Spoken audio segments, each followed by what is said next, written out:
bulleen harka beebicha jaraatu heddummaate harki koo kanam na gabaabate farri naguma yadiiga koo lafti lafeedha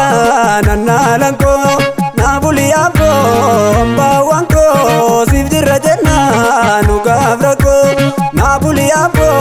hambaawwan koo siif jirra jennaa nu gaafra koo.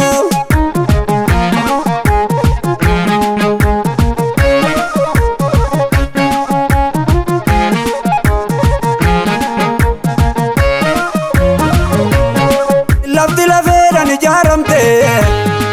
Oromiyaan dhiigaan taraaramte ormaan kana baaramte jallisuun dadhabee anuu nama rarte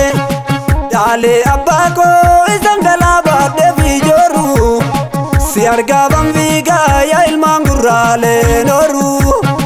Daalee abbaa koo isaan galaa baadhee fi jooru si argaa banfiigaa yaa ilmaan gurraalee nooru Anga bagiyo Ofdaba male Esuma bambiya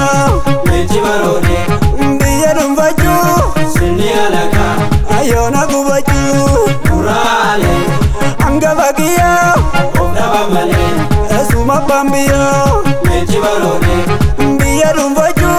Sini alaka Ayona kubachu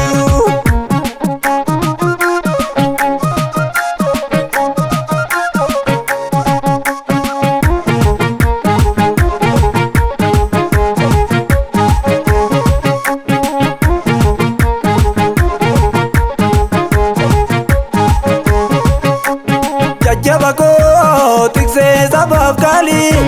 sena dimar urrofidate vali serka jira ogan sibi afgari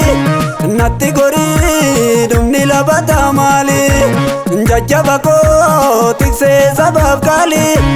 sena dimar urrofidate vali serka jira ogan sibi afgari natti gori dumni labata mali ayyantu fayyantija nufurime dhimma sabicha falli kamire nufimi wansa inni kalachuuf sabaadamsa falli kamire nufimi wansa inni kalachuuf sabaadamsa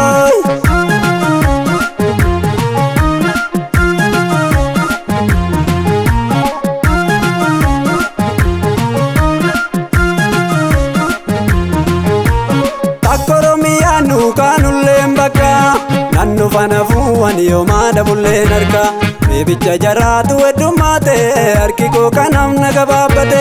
farri naguma yadiiga koo lafti lafeedha nannaalan koo naa bulii abboo hambaawwan koo siif jirra jennaa nu gaafra koo naa bulii abboo hambaawwan koo siif jirra jennaa nu gaafra koo.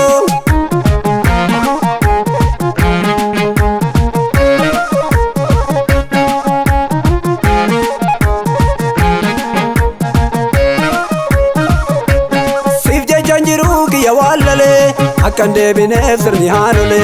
kukkutan malee kutaan hin taatu bineensa guyyaan saba koo nyaatu dhiiga lola'ee lafee cabee jecha roomummaatu gatii dhabee tanna jinnigu yoo hidda malee orma tuqeetti morma nu qalee tanna jinnigu yoo hidda malee orma tuqeetti morma nu qalee farri naguma addaan turre amsisa ga'uu fagaadullee nu dhufan oolu takka bubbullee sirna walabaati jaarsa turre nu dhufan oolu takka bubbullee sirna walabaati jaarsa turre muraale hanga bagiyyoo ofdaba malee esuma bambiyaa leenji baroode biyya dhuunfachuu sinni alaka ayyoona gubachuu muraale hanga bagiyyoo ofdaba malee esuma bambiyaa leenji baroode biyya dhuunfachuu sinni alaka ayyoona